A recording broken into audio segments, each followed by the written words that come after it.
Hello friends, myself Dr. Kirti Shriram Kulkarni and I welcome you all for the FIBSc Foundation Course Semester 1. We have started Unit 1, that is Overview of Indian Society.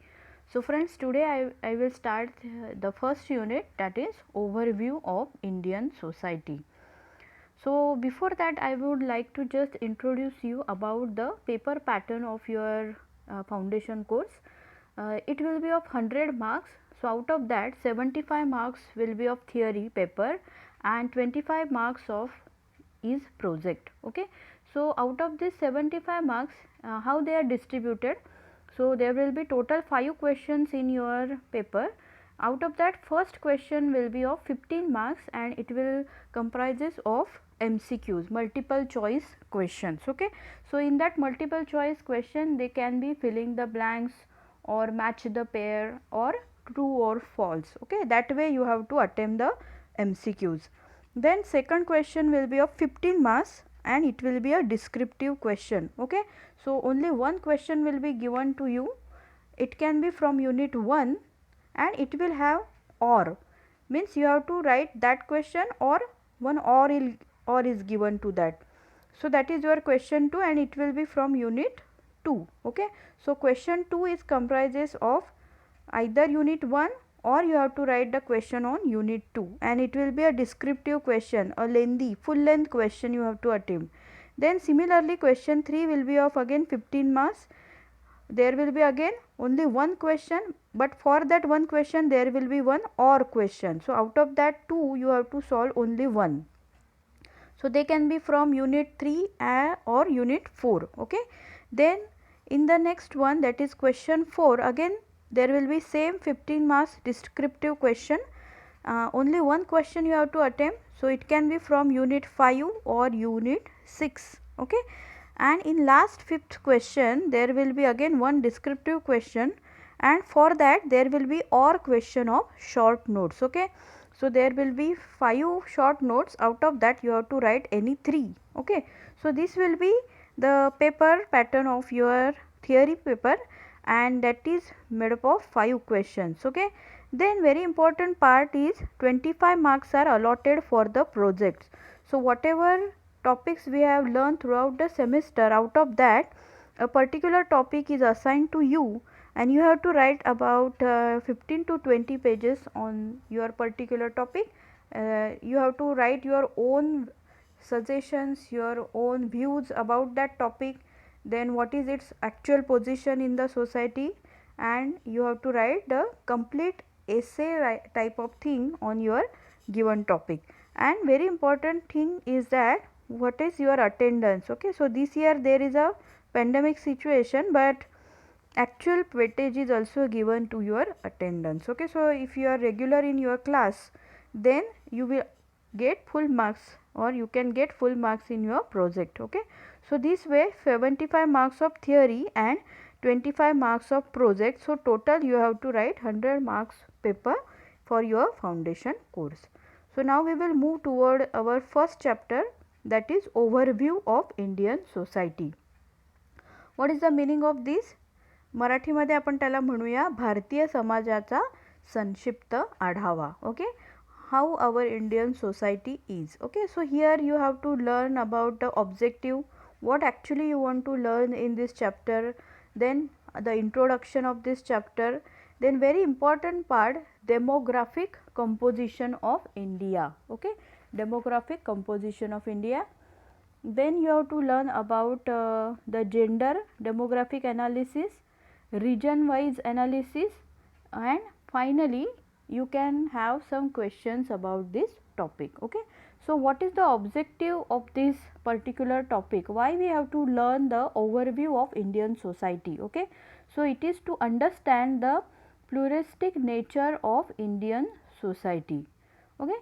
Then to understand the multi-regional and multilingual and caste dimension in Indian society. Okay. For your understanding purpose, I will explain you something about it in Marathi. So don't worry if you don't understand here. The third objective can be to bring out the significance of gender as a demographic variable, and finally to analyze the regional variation and problems of rural, urban and tribal areas. Okay, आता ह्या सगळ्याचा meaning काय आहे, बरोबर. तर सगळ्यात पहिलं objective आहे to understand the pluralistic nature of your Indian society. Okay, सगळ्यात महत्त्वाचं असं आहे की आपल्याला काय शिकायचं आहे की demographic composition of India. So demographic composition म्हणजे लोकसंख्या अभ्यास रचना. ओके, भारताची लोकसंख्या किती आहे, कशी आहे, ती कशा स्तरावरती विभागली गेली आहे, त्याचा अभ्यास आपल्याला करायचा आहे. त्याच्यानंतर सेकंडली आपल्याला बघायचं आहे की मल्टी रिलिजियस म्हणजे काय, बहुधार्मिक. आपला जो भारतीय समाज आहे हा कसा आहे, बहुधार्मिक आहे. ओके, म्हणजे इथे विविध धर्म आहेत. त्याचप्रमाणे इथे काय आहे, मल्टीलिंग्वल म्हणजे आपल्याकडे वेगवेगळ्या भाषा बोलल्या जातात, बहुभाषिक समाज आपल्याकडे आहे. आणि कास्ट सिस्टीम, वेगवेगळ्या जातीसुद्धा इथे आहेत. तर त्या कशा आहेत, काय आहेत ते आपल्याला बघायचं आहे. Then the significance of gender as demographic variable. Okay, तर आता लोकसंख्येचं एक व्हेरिएबल, ओके, हे कोण होऊ शकतं, जेंडर. जेंडर म्हणजे काय, स्त्री किंवा पुरुष. ओके, कोण आहेत, किती आहेत आणि त्याचा लोकसंख्येवर कसा परिणाम झाला आहे ते पण आपण बघू शकतो. आणि finally to analyse the regional variation. Okay, regional म्हणजे प्रांत. सो प्रांतिक इथे व्हेरिएशन कसं आहे आणि ते कशाच्या साह्याने आपल्याला बघायचं आहे, rural, urban and tribal. Okay, so rural म्हणजे कुठला भाग आला आता, ग्रामीण भाग. त्याच्यानंतर अर्बन म्हणजे शहरी भाग आणि ट्रायबल म्हणजे काय, तर आपण ज्या भागामध्ये राहतो त्या भागामध्ये म्हणजे आपला जो ॲक्च्युअल आदिवासी भाग आहे, अशा प्रकारच्या ठिकाणी भारतीय समाज कशा प्रकारे डिस्ट्रीब्यूट झाला आहे, कशा प्रकारे विभागला गेला आहे ते आपल्याला बघायचं आहे. Okay, so this is the overall thing about the overview of Indian society. Okay,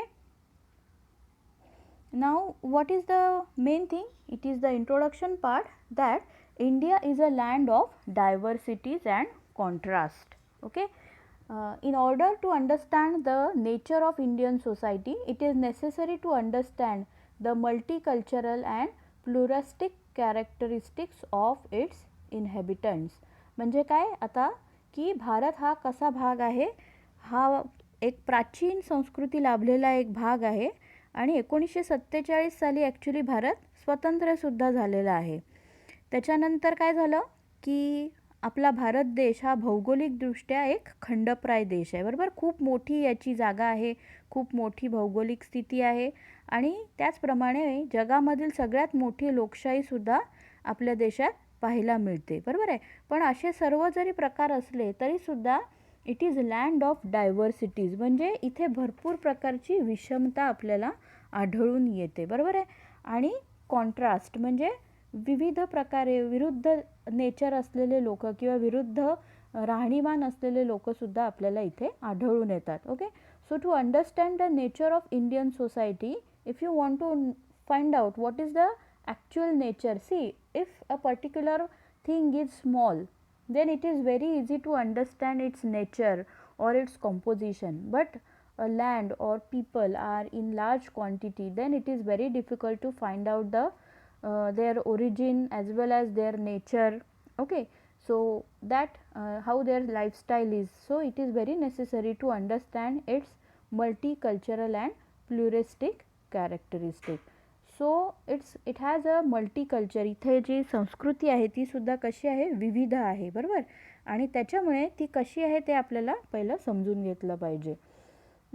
the multiplicity is reflected in its language, religion, caste, race, authenticity, climatic condition, geographical features, historical legacies, dresses and food habitats. Okay, आता हे सगळं काय आहे, these are the things which make difference in each other.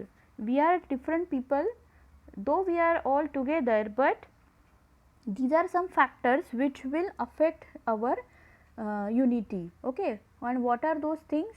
Language म्हणजे भाषा. भाषा वेगवेगळ्या आहेत म्हणून आपण वेगवेगळे आहोत, बरोबर आहे. भारत देश जरी एक असला, though the India is only one country, but people are actually classified because of their language, because you can see that there are different states and these states are because of the language. Okay, each state is having a different language, so the major reason for the differences, or we can say the diversity, is the language. Okay, religion, धर्म हा सुद्धा एक भाग आहे, पण धर्मामुळे आपण जास्त विभागलेले गेलेलो नाही आहोत. तर बेसिकली लँग्वेजमुळे आपल्या देशामध्ये आपल्याला विविधता दिसून येते. प्रत्येक राज्याची भाषा वेगळी आहे म्हणून तिथे काय आहे, वेगवेगळ्या प्रकारचे फूड हॅबिटेट्स वेगळे आहेत, वेगवेगळ्या प्रकारचं ड्रेसिंग आहे. ओके, आणि त्याच्यामुळे आपल्याला विविधता दिसून येते. But it is also because of religion, caste. Okay, जाती जमाती वेगवेगळ्या आहेत. रेस मीन्स वंश, आपल्याकडे वेगवेगळ्या वंशाचे लोक राहतात. Then climatic conditions. ओके, इथे वेगवेगळी भौगोलिक किंवा एन्व्हायरमेंटल कंडिशन आपल्याला वेगवेगळ्या बघायला मिळतात. कुठे हिमालयासारख्या रेंजेस आहेत, where only we can find is the cold. कुठे डेझर्ट्स आहेत. ओके, म्हणजे काय, वाळवंटी भाग आहे जिथे आपल्याला प्रचंड उष्णता बघायला मिळते. आणि त्याच प्रकारे कुठे समुद्रकिनाऱ्याचा भाग आहे जिथे आपल्याला काय बघायला मिळतं, वेगळ्या प्रकारची इकोलॉजिकल सिस्टीम बघायला मिळते. Okay, so being a very large country, we have different geographical condition as well as climatic condition, and therefore we can see the diversities in our houses. आपल्याकडे जी घरं बघायला मिळतात त्याच्यात फरक आपल्याला बघायला मिळतो. त्याच्यानंतर इम्पॉर्टंट जिओग्राफिकल फीचर्स, ते तर आपण बघितलं. हिस्टॉलॉजिकल लिगेसीज, आपल्याकडे वेगवेगळी हिस्ट्री आहे प्रत्येक राज्याला. आणि ड्रेस आणि फूड. ओके, तो हवामानाप्रमाणे किंवा क्लायमॅटिक कंडिशनप्रमाणे आपण वस्त्र परिधान करतो. Our dressing style is different because of the climatic conditions and also the food habitats. Okay, so if you observe that the Keralite people or the people from South India, they have different type of dressing. Usually they use white color dresses, okay, or white color sarees. Why it is so? Because the climatic condition is very hot. Okay, and there you cannot use very dark color or particularly black color. And if you use white color dresses, normally it will keep you calm, cool, and therefore they use this type of dresses. Similarly, they use rice, okay, because of the climatic condition, as well as to compel or to prohibit the heat which is outside. And also the same thing you can see in the north side, there lot of cold is there, therefore people use warm clothes, and their food habitats are also different. Okay, जे अन्न लोक खातात देशातल्या विविध भागामध्ये ते सुद्धा विभिन्न आहे. का बरं? कारण इथे वेगवेगळ्या भिन्न भौगोलिक आणि परिस्थितिक आपल्याला विविधता दिसून येते त्याच्यामुळे. Then there are several other additional factors and variables that further divide the society into smaller fragments. Means what? These are the some factor, but otherwise there are also some small variable which also divide the society into smaller fragment. There is a vast difference in the socio-economic and political development in rural, urban and tribal areas. See, the conditions are not only depending upon the geographical or climatic condition, but they also depend upon the type of people and there also socio economic condition. Okay, सामाजिक आणि आर्थिक या घटकांवर सुद्धा इथल्या लोकांची diversity किंवा विविधता अवलंबून असते. कशा प्रकारे? तर काही लोक हे रुरल भागात राहतात.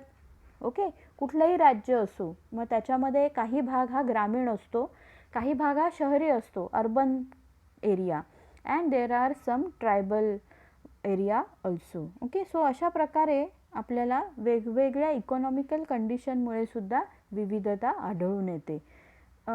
India, unlike many other nation in the world, is not just a melting pot of various culture where people come together and turn it into a uniform category.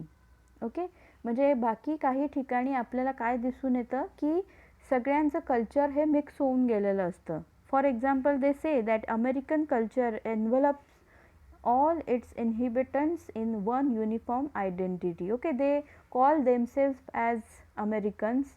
आणि ते जरी जगाच्या वेगवेगळ्या भागातून आलेले असले तरी सुद्धा त्यांचं कल्चर किंवा त्यांची जी वागायची पद्धत आहे ती सेम झालेली आहे. They have identical culture. But in India it is different. Indian people, though they are united, but they have different level of caste, language, religion and region etc. म्हणजे जरी आपण एक असलो तरी आपल्या वागण्यामध्ये, आपल्या कल्चरमध्ये आणि सर्व गोष्टींमध्ये काय आहे, फरक आहे, डायव्हर्सिटी आहे. आणि ती कशामुळे आलेली आहे? It is because of caste, language, religion and region. Region म्हणजे प्रांत. ओके, तर अशा प्रकारे विविधता आली. आणि ती विविधता कशी आहे ते आपण पुढे बघूया.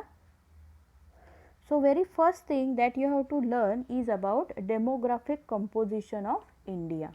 Okay, so demographic composition म्हणजे आता आपण बघितलं की लोकसंख्येचा अभ्यास. डेमोग्राफिक कंपोजिशन म्हणजे लोकसंख्याचा रचना कशी आहे, how it is made up of, that we will see here. Okay, so demographic data refers to the characteristic of a human population in a particular geographical region. एका पर्टिक्युलर ठिकाणी कशा प्रकारचे लोक राहतात आणि त्याच्यावर तिथल्या भौगोलिक परिस्थिती कशा प्रकारे इफेक्ट करतात ते आपल्याला डेमोग्राफिक कंपोजिशनमुळे माहीत पडतं. Okay, it can be defined as, what is demographical composition? So it can be defined as a study of size, growth, age and geographical distribution of human population with respect to birth, date, marriage and migrant population. Okay, so what is demographic composition?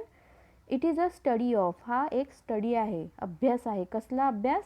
तर size, growth, age and geographical distribution. Okay, कशाच्या related हा अभ्यास आहे? तर लोकांच्या birth म्हणजे जन्म, मृत्यू, त्यांचं परस्परांमध्ये होणारं लग्न संस्था आणि मायग्रंट्स म्हणजे जे लोक स्थलांतरित होतात एका ठिकाणाहून दुसऱ्या ठिकाणी.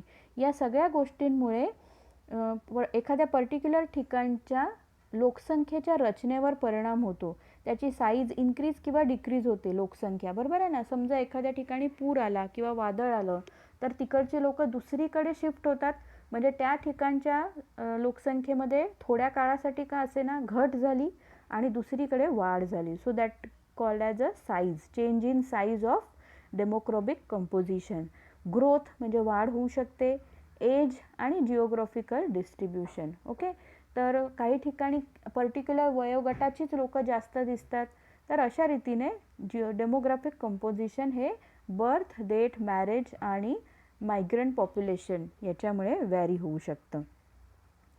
So we can see that being a second most populous country after China with a population of more than 102 billion and the 7th largest in term of area, it has a great diversity in its demographic attributes. म्हणजे काय, भारत कसा आहे? Secondly large population वाली country आहे after China and it has a population near about 102 billion. 102-103 करोडपर्यंत आपल्याकडे लोकसंख्या आहे. आणि एरिया वाईज सुद्धा आपण कसे आहोत? 7th largest area. आपला 7th म्हणजे 7व्या नंबरवर आपला लार्जेस्ट एरिया येतो.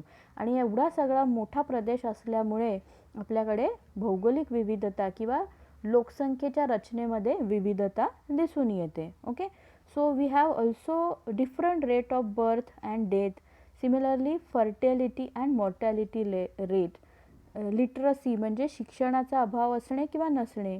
सेक्स रेशो म्हणजे काय, स्त्री आणि पुरुष यांचा एकमेकांशी असलेलं गुणोत्तर ते किती आहे. चाइल्ड सेक्स रेशो, लहान मुलं किती आहेत. Similarly poverty, per capita income, employment level, gender डिस्पॅरिटी and so on. म्हणजे एवढा मोठा भूभाग असल्यामुळे, एवढे सारे फॅक्टर असल्यामुळे की ज्याच्यामुळे लोकसंख्येच्या रचनेवर परिणाम झाला आहे. आपल्याला कशामध्ये विविधता दिसून येते, तर पॉवर्टी म्हणजे दारिद्र्य रेषा पण कुठे कितपर्यंत आहे याच्यात आपल्याला फरक दिसून येतो. सिमिलरली पर कॅपिटा इन्कम मतलब दरडोई उत्पन्न, प्रत्येकाचं इथे उत्पन्न वेगळं वेगळं आहे. एम्प्लॉयमेंट लेवल म्हणजे प्रत्येकाला इथे किती प्रमाणामध्ये एम्प्लॉयमेंट रोजगार उपलब्ध आहे त्याच्यामध्ये सुद्धा फरक आहे. आणि जेंडर डिस्पॅरिटी म्हणजे काही राज्यांमध्ये आपल्याला स्त्री पुरुष गुणोत्तर हे जास्त दिसून येतं तर काही राज्यांमध्ये कमी दिसून येतं. सो अशा प्रकारे लोकसंख्येच्या रचनेमध्ये आपल्याला फरक दिसून येतो. So if you see this particular table, it is according to the census of India 2011. 2011 मध्ये झालेल्या जनगणनेनुसार आपण बघितलं तर लिटरसी म्हणजे काय, पहिला कॉलम बघा, डेमोग्राफिक व्हेरिएबल म्हणजे जे बदलणारा घटक आहे तो आपण काय पकडूया, लिटरसी म्हणजे आपल्यामध्ये किती लोक शिकलेले आहेत. तर नॅशनल वाईज ॲव्हरेज आपल्या देशामध्ये किती दिसून येतो, 74.04 एवढे लोक आपल्याकडे शिकलेले आहेत, लिटरेट आहेत. ओके. त्याच्यानंतर सगळ्यामध्ये सगळ्यात जास्त लिटरसी रेट हा केरलामध्ये दिसून येतो, 93.91. आणि सगळ्यात कमी लिटरसी रेट हा बिहारमध्ये दिसून येतो. पण तरीसुद्धा तो कमी नाही आहे बघा, it is still 63.82. Means quite big amount of people is literate. Okay, सुशिक्षित आहेत लोक. Then second criteria if you consider that is poverty. Okay, दारिद्र्य रेषा. तर नॅशनल वाईज ॲव्हरेज आपला हा किती येतो आपल्याला, 26% which is quite high. Okay, but in case of state wise you can see Orissa has highest rate of poverty. Okay, 45% लोकांचं poverty म्हणजे दारिद्र्य रेषेपर्यंत लोक आहेत किंवा त्याच्या खाली आहेत. आणि सगळ्यात कमी पॉवर्टी रेट हा कुठे आहे, Goa. Okay, so you can say the Goa state is having list poverty, सगळ्यात कमी दारिद्र्य रेषा आहे, it is only 4%. And sex ratio, आता बघा सेक्स रेशो म्हणजे काय, स्त्री आणि पुरुष यांचं गुणोत्तर.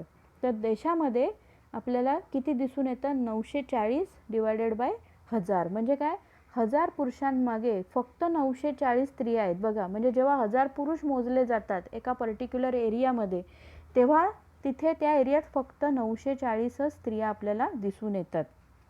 म्हणजे हे गुणोत्तर कसं आहे, विषम आहे. Okay, it is not equal. So there are more male and less female.